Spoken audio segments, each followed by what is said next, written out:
Amara sat quietly in the back seat of her silver car, watching the noisy streets of Lagos through the window. The city moved like a river, full of people selling, shouting, laughing, and chasing survival. But inside her, there was no joy. Her father's will had changed everything. She had to get married in 6 months or lose everything: the mansion, the business, and the life she had always known. Her uncles were already circling like vultures. They wanted control of the Okafor company, the empire her father built with sweat and sleepless nights. Every week they came to her house with new men, rich sons of their business partners. They called them good matches, but she knew they were after her inheritance. Amara was proud and strong-minded. She had studied abroad, managed company projects, and believed she could survive without depending on anyone. But now the law was against her. The will was clear: marry or lose it all. That evening, she sat in her car after a long meeting, staring at the papers on her lap. Her lawyer had confirmed the deadline again. She felt trapped. Her friends were no help either. Most only cared about gossip and parties. "Just marry one of those rich guys," her friend Ada had said. "You can always divorce him later." But the thought made Amara feel sick. The sun was setting, painting the sky orange and gold. Traffic had stopped again near the old market road. Amara looked outside and saw the usual crowd: hawkers selling water, bus conductors shouting, and a few beggars by the roadside. One of them caught her attention. He was not like the others. He sat calmly on a small mat, dressed in worn-out clothes but with quiet dignity. His face was rough, yet his posture was upright. He looked more like a man waiting for something than someone begging for help. When their eyes met for a moment, Amara felt a strange pull, not pity but curiosity. There was something different about him. The car horn behind her broke the moment. The driver moved forward slowly, but Amara turned again to look back at him. The man didn't move or call out for money. He just looked ahead, calm and thoughtful. That night, Amara couldn't stop thinking about him. His calm eyes, the quiet strength in his face, it stayed with her. It sounded crazy, but an idea began to form in her mind. What if she could hire someone who had nothing to lose? Someone who would agree to pretend as her husband for a short time. No questions, no emotions, just an arrangement. She would pay well, and in 6 months she would be free again. The next morning she went back to that road. The beggar was there again, sitting on the same mat. Her heart raced as she walked toward him. People stared. A rich lady walking up to a beggar was not something they saw every day. The man looked up at her, surprised but calm. "Do you remember me from yesterday?" she asked. "Yes," he said softly. His voice was deep, gentle, and polite. "You were in the silver car." Amara nodded. "What's your name?" "Tund," he replied. She looked around nervously. "Tund, I have an offer. It might sound strange, but I need someone to help me for a few months. I'll pay you well, very well." Tund studied her face carefully, not rushing to answer. "What kind of help?" She hesitated, then said it in a low voice: "I want you to act as my husband." The words hung in the air. A few bystanders turned their heads, pretending not to listen but clearly curious. Amara felt her cheeks burn, but she kept her voice firm. "You don't have to love me or anything. It's just for business reasons. 6 months only. I'll give you a house, clothes, and enough money to live well afterward." Tund's eyes softened.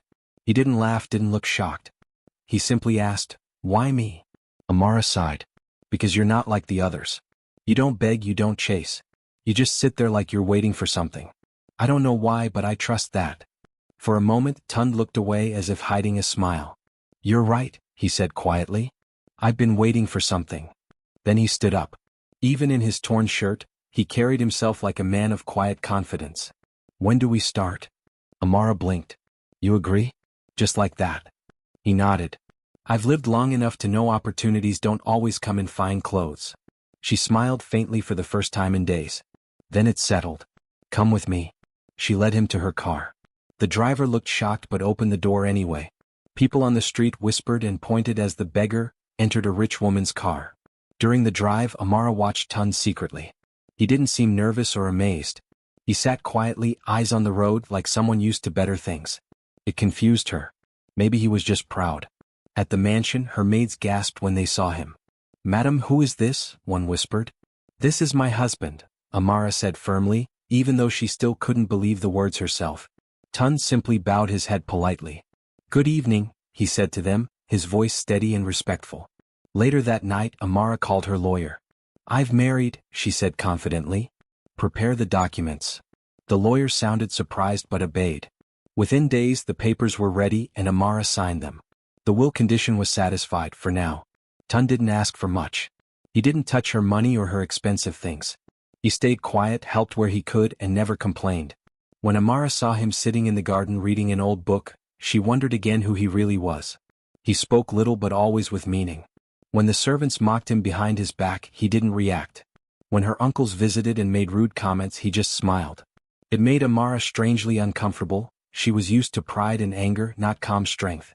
One night, unable to hold back her curiosity, she asked, "Tund, before you came here, what did you do?" He looked at her for a long moment and said softly, "I learned how people treat others when they think they have nothing." Amara didn't understand what he meant, but his words stayed with her. As days passed, she started to feel lighter. There was peace in the house, something she hadn't felt in years. For the first time, she wasn't alone, even though their marriage was only on paper. Still, she didn't know the truth about him, that the man she had picked from the roadside was not poor at all. He was Tund Bello, the hidden owner of a powerful tech company, testing the world in his own quiet way. But Amara only saw a calm, mysterious man who seemed to carry the weight of wisdom behind his silence. And that silence, though simple, began to change everything. The next morning after bringing Tund home, Amara called her driver and took him to a men's clothing store. She didn't say much, but inside she was both nervous and curious. Tund followed her quietly, not acting surprised by the bright lights or expensive displays.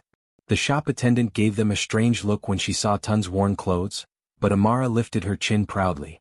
"Help him find something nice," she said. "A full change, suit, shoes, everything." Tund didn't argue.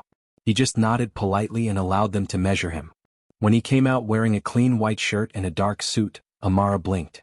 He looked completely different. His posture was straight, his shoulders broad, and his calm face now carried quiet confidence. He didn't look like a beggar anymore.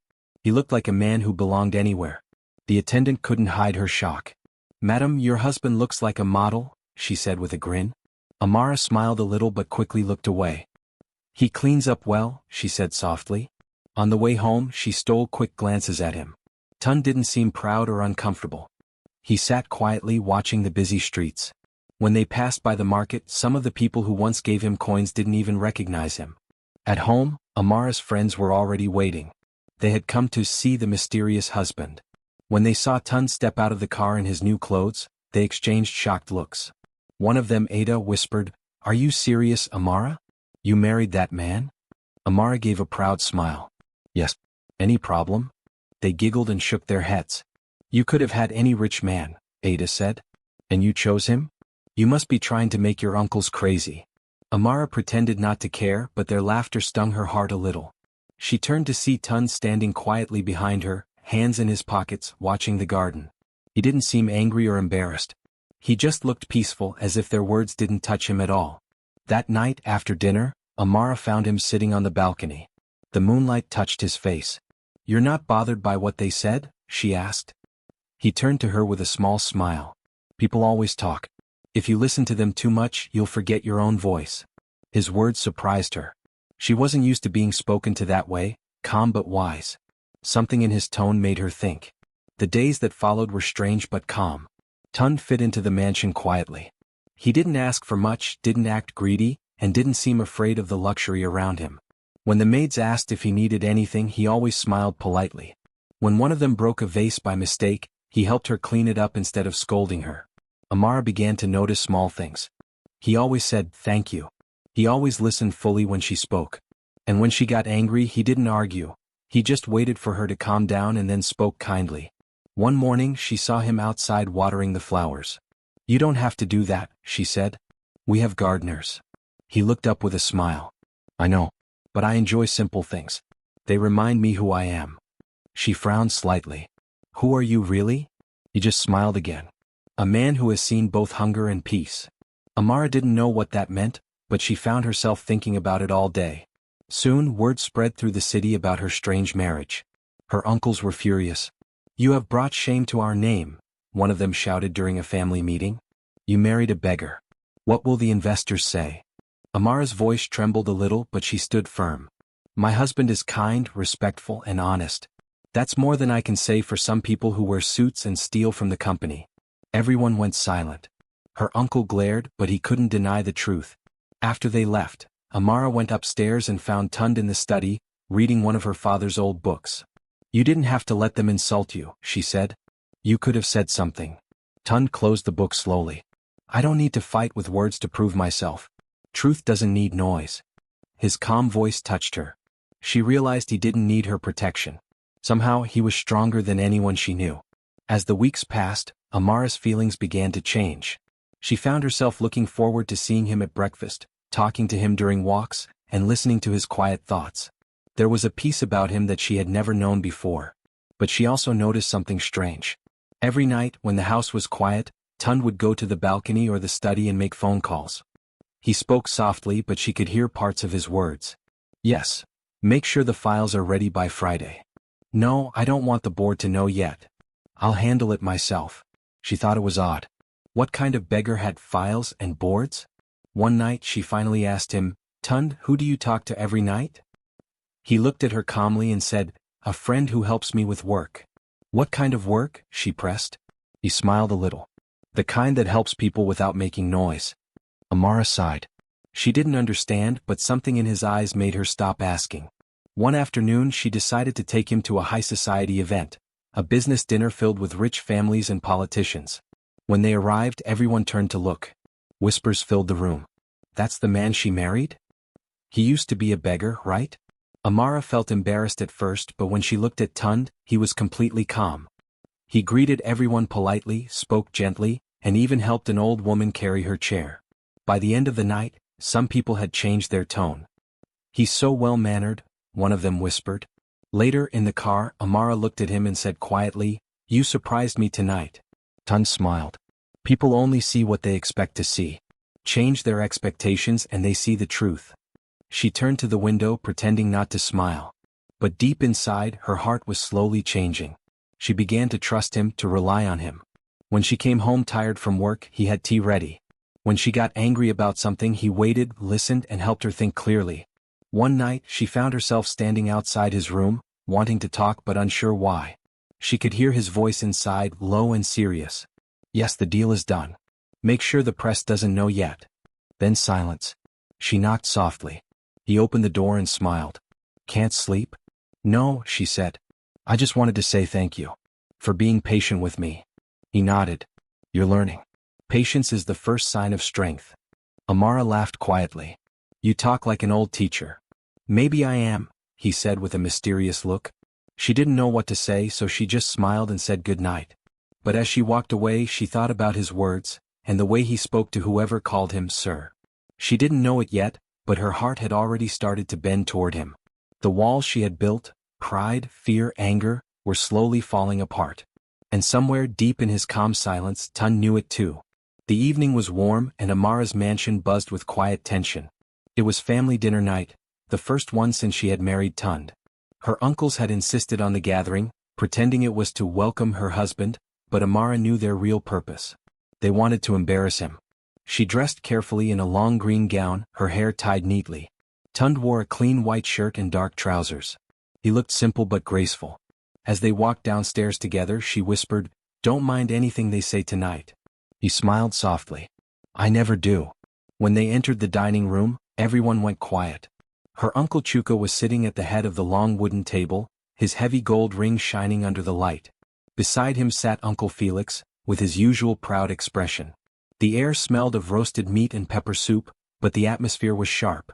"Ah, the happy couple," Uncle Chuka said, forcing a smile. "Finally, we get to meet the man who captured our dear Amara's heart."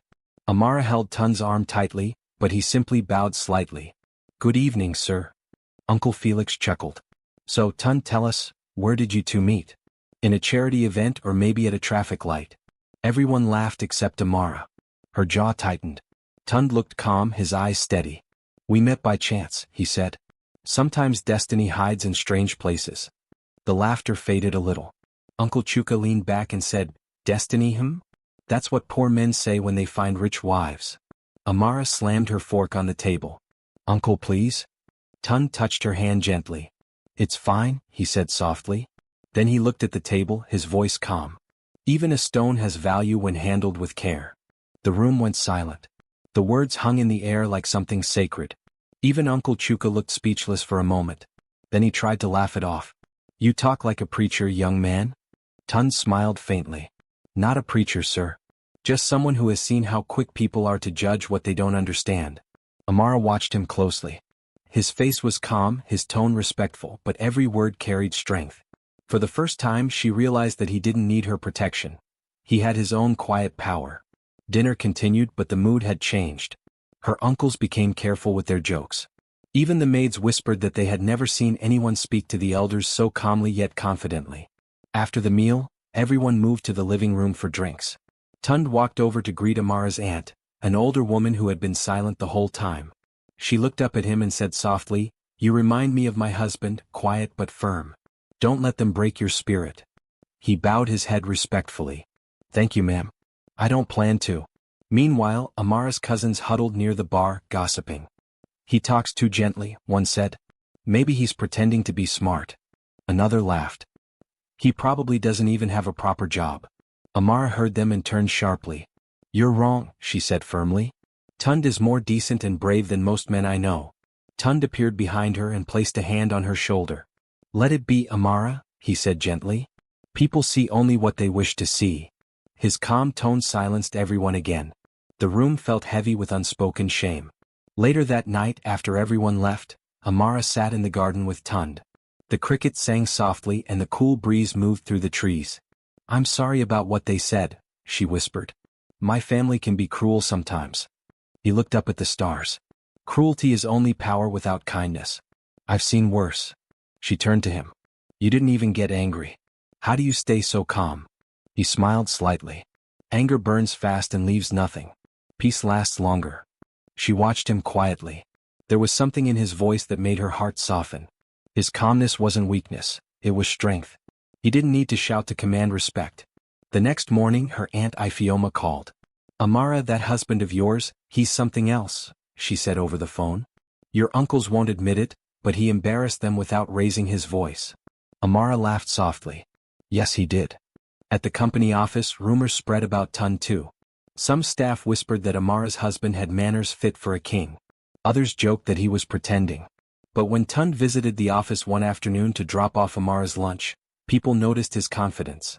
He spoke politely to everyone, from the receptionist to the security guard. "Good afternoon, sir," the guard greeted. Tund smiled. "You're doing well, my friend. Stay strong." It was a small sentence, but the guard's eyes lit up. No one ever spoke to him like that. Inside, Amara's secretary whispered, "Madam, your husband, he doesn't act poor." Amara smiled faintly. Maybe he never was. That evening she found Tund in the study again, looking through one of her father's business books. "You read a lot," she said. "Books don't lie," he replied. "They remind you that knowledge doesn't belong to the rich alone." She leaned against the doorframe, watching him. "You know, you surprised me last night.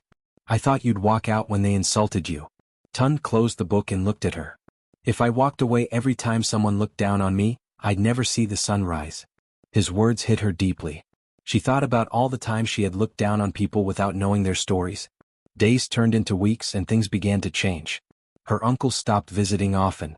The servants started treating Tund with quiet respect. Even the gardener began to ask for his advice on little things. Once, Amara overheard two workers talking near the kitchen. "That man, Madam's husband," one said, "he's not ordinary. I can feel it." "I feel it too," the other replied. "He speaks like someone who has seen the world." Amara smiled quietly. She felt proud, not because Tund made others respect him but because he did it without force. One Sunday she invited him to attend a charity event with her. The guests were mostly rich families who loved to show off. When Tund walked in beside her, dressed in a simple black suit, people turned to look. "Who is that?" someone whispered. "Isn't that the beggar she married?" But when Tund began to speak with one of the older businessmen, everyone fell silent. His words were wise and calm, his manners flawless. By the end of the evening, the same people who mocked him were shaking his hand. After the event, Amara looked at him in the car. "You know, you could make anyone respect you." Tund smiled. "Respect isn't demanded, Amara. It's earned by how you carry your silence." She turned to the window thinking about that. All her life, she believed power came from money or status. But Tund showed her something else, that dignity comes from character. That night, as they walked through the garden, she said softly, "Tund, thank you." He looked at her, confused. For what? For showing me that silence can speak louder than pride. He smiled, his eyes warm. Then you've learned the first truth of peace. Amara smiled back, realizing she was learning more from him every day, not just about patience or humility but about life itself. And though she didn't know it yet, respect was only the beginning of what she would soon discover about the quiet man she once thought was a beggar. The morning started like any other. The sun was bright over Lagos and Amara was getting ready for a company meeting. Tund had already left early, saying he had something important to handle. She didn't ask questions anymore. He often disappeared for hours and she had learned to trust him. Or at least she thought she did. But that day was different. By noon the city was buzzing with news. Phones were ringing, people whispering, screens flashing the same headline. Tund Bello, CEO of Bello Dynamics, revealed as billionaire philanthropist, secretly living in Lagos. At first, Amara didn't pay attention. The name sounded familiar, but it didn't cross her mind that it could be her Tund. Then her secretary rushed into her office, breathing fast. "Madam, you need to see this," she said, handing her a tablet. On the screen was a photo of Tund, clean suit, confident smile, shaking hands with the governor. The headline below it read, "Hidden Billionaire Revealed, Once Called Himself a Beggar." Amara's world stopped.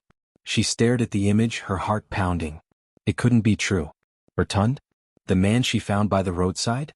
The next picture showed him standing beside a tall glass building with a sign, Bello Dynamics Headquarters. Reporters were writing about how he had lived quietly among ordinary people, studying human behavior, helping the poor in secret. They said he had hidden his wealth to learn who people truly were. Amara's hands shook. The phone rang again but she didn't answer. All she could think of was every quiet smile, every calm word, every secret phone call at night. It all made sense now, the confidence, the strange wisdom, the phone calls to people who called him sir. She felt a sharp sting in her chest. It wasn't just shock, it was betrayal. Within an hour her office was filled with people talking about it. Her uncles came storming in, pretending to be shocked but secretly angry that they had insulted a billionaire. "Amara," Uncle Chuka said, trying to smile. "You never told us your husband was that Tund Bello? My goodness, what a blessing." She looked at him coldly. "You mean the same man you called a beggar?" He laughed awkwardly. "Ah, we were only joking, my dear. You know us, we didn't mean any harm." Amara couldn't bear it. She left the office without another word. Her car drove through the busy streets, but her mind was far away. Every moment replayed in her head. The day she met him, the day she offered him money, the dinners, the late-night calls. She had treated him like someone below her. And all that time he had been testing her without saying a word. When she reached home, Tund was already there, waiting on the balcony. He looked calm as always, dressed in a simple black shirt. She stepped out of the car and faced him. "So it's true," she said, her voice shaking. "Yes," he said softly. "You're Tund Bello. The billionaire everyone's talking about." He nodded. She felt tears burning in her eyes. "Why didn't you tell me? You let me believe you were poor.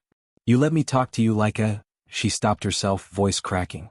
"Why would you lie to me like that?" Tund walked closer, his eyes gentle. "I didn't lie. You never asked who I really was. You just saw what you wanted to see." Amara stepped back. "That's not fair, Tund. You used me. You made me think I was helping you."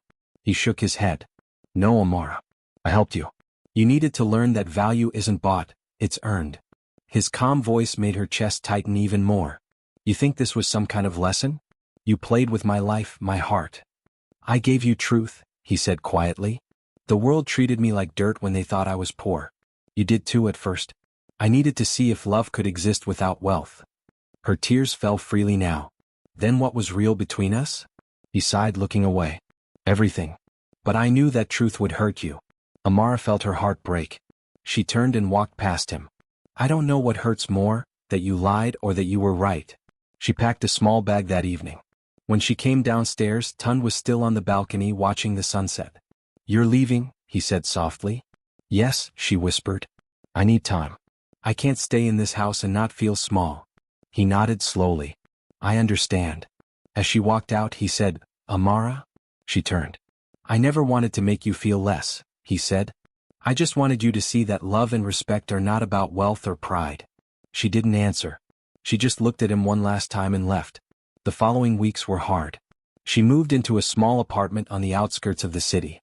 No maids, no drivers, just her and her thoughts. For the first time in her life, she cooked her own meals, washed her clothes, and went to the market alone. People didn't know who she was there.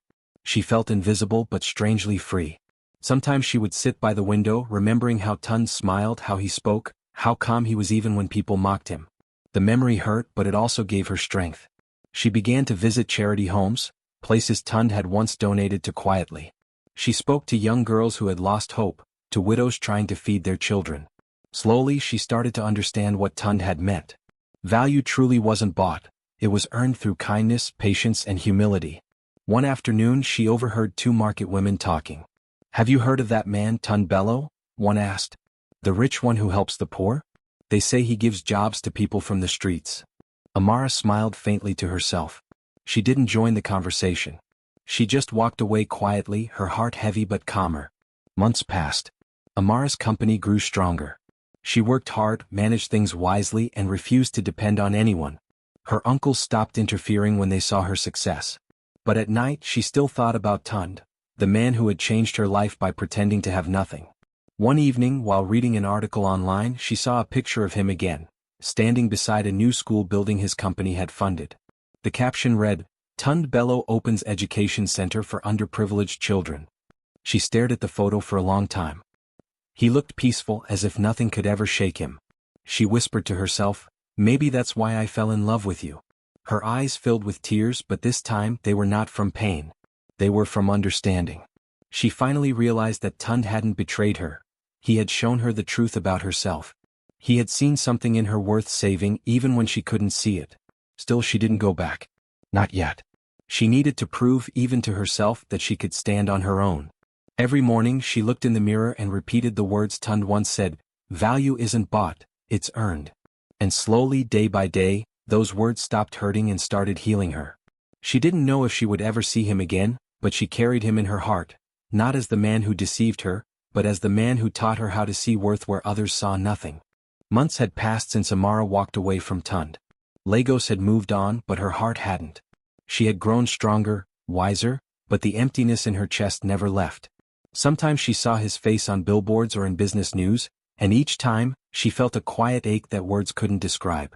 She missed him, not for his wealth or fame, but for his calm strength, his patience, and the way he made her see the world differently. One evening, her secretary told her about a big charity event in the city, one supporting poor children. The foundation was named after her late father, Chief Okafor. Amara was surprised because she hadn't sponsored any event under his name lately. Out of curiosity, she decided to attend. The event was held in a wide hall filled with lights and music. Children ran around happily, holding new school bags and toys. Volunteers served food and helped families find seats. The air was full of laughter and joy, the kind of joy money couldn't buy. As Amara walked in, everyone turned to look at her. She was dressed simply, but she carried a quiet confidence now. Her eyes scanned the hall, curious about who was behind the event. She read the banner, Okafor Foundation, giving hope to the forgotten. Her heart skipped a beat. That name, her father's name, was printed in gold letters. Then she saw him. Tund stood near the stage, wearing a plain gray suit, speaking softly to one of the volunteers. He didn't look like the billionaire people talked about. He looked humble, kind, and peaceful, just like the man she had once found by the roadside. For a moment she froze. So many memories rushed back. The day she offered him money, the way he smiled when she yelled at him, the quiet nights when he cooked for her, and the day she walked away crying. He turned as if he felt her gaze. Their eyes met across the room. For a second the noise faded. There were only two people in that hall, her and him. Tund walked toward her slowly. Every step he took made her heart beat faster. When he finally reached her, he smiled the same gentle smile she had missed for months. "Amara," he said softly. She looked at him, her eyes shiny with tears. "You're the one behind this?" He nodded. "Your father did a lot for people when he was alive. I thought it was right to continue in his name." She swallowed hard. "You didn't have to do that." "I wanted to," he replied. "It's not about me or you. It's about what he believed in, helping those who can't repay you." Her heart broke again, but this time in a good way. She realized how different he was from everyone she had ever known. He didn't boast, didn't seek praise. He simply did good because it was right. She looked around, the happy faces, the full plates, the laughter, and then looked back at him. "You've done all this quietly. Without telling anyone." He smiled faintly. Some things are more meaningful when done in silence. Amara blinked away her tears. You've always been that way. Calm, steady, kind. And you, he said, smiling softly, have changed. I can see it in your eyes. She laughed weakly. I guess I finally learned what you were trying to teach me. He tilted his head. And what's that? That value isn't bought, it's earned, she said quietly. And love is the same. For a moment, neither of them spoke. The hall lights glowed softly around them, the sound of children's laughter echoing in the distance. Amara took a slow breath and stepped closer. Tund, she said gently, this time I don't want to hire you. I don't want a deal or a lesson or anything in return. He looked at her, his expression unreadable. She smiled through her tears. I just want to love you. The words came out like a whisper, but they carried every emotion she had buried for months: regret, pain, hope, and longing. Tund's eyes softened. For a few seconds he said nothing. Then he took her hand and held it firmly. I waited for you to say that, he said quietly. Because that's the truth I was hoping you'd find, not about me but about yourself. She felt her tears fall freely now, but she didn't hide them. She smiled through them, feeling lighter than she had in months. They stood together for a while, watching the children laugh and play. The sunset light came through the windows, painting everything in gold. You know, she said softly, the day I found you, I thought I was saving a poor man. He chuckled. And I thought I was saving a proud woman. She laughed too, wiping her cheeks. Looks like we both were right. He nodded. Maybe that's how love works, two broken people fixing each other without realizing it. Amara looked up at him. Will you forgive me? For everything? He smiled warmly. Amara, I forgave you the moment you offered me that job by the roadside. You had courage even then, just not the kind you knew. She leaned her head gently against his shoulder. You're still full of wisdom, Tund Bello. And you, he said softly, are full of light now. Your father would be proud. The band started to play soft music in the background. The guests clapped as more donations were announced. But for Tund and Amara, the world had gone quiet again. They danced slowly without saying another word. It wasn't like the glamorous dances she used to have at rich parties. It was simple, a slow, peaceful moment between two hearts that had finally found home. When the song ended, Tund looked down at her. So, he said with a playful glint in his eye, does this mean you're not walking away again? She smiled. Not unless you plan to disappear this time. He laughed softly. No more hiding. No more secrets. Good, she whispered. Because I want to start again, but this time as equals. He squeezed her hand. That's all I ever wanted. Later that evening, as they stood on the balcony watching the stars appear, Amara felt a deep peace inside her. The wind was cool, the city lights shimmered below, and for the first time she wasn't afraid of love. She looked at him and said, you know, if someone told me a year ago that I'd fall in love with a man I met on the street, I would have laughed. He grinned. And yet here we are. She laughed too. Yes, here we are. He turned to her, his expression tender. You know what's funny? When you offered me that job, I thought I was about to waste time. But instead I found my home. Her eyes glistened again. And I found my heart. They stood together in silence, hands intertwined, the city glowing below them. In that moment everything made sense. The pain, the distance, the lessons. Love had found its truth, and it was simple. It didn't matter who had money or power. What mattered was the heart that stayed even when the truth was hard. Amara smiled and whispered, thank you for waiting.